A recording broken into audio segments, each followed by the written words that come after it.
Today I'm taking a hands-on look at the SimWorks The Homage. And the big question is simple.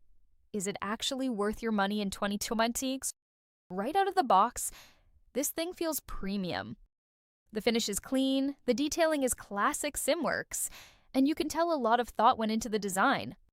On the bike, it's surprisingly comfortable.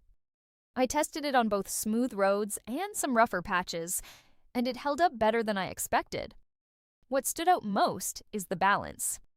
It's not trying to be ultra-light or overly aggressive.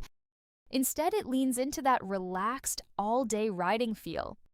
If you're into commuting or long weekend rides, that really matters. Now, is it perfect? Not quite. The price is definitely on the higher side, and if you're just looking for something basic, you might not need to spend this much. But overall, the Homage delivers on quality and ride feel. It's one of those parts that quietly elevates your bike. So worth it? If you value comfort and craftsmanship, yeah, it just might be.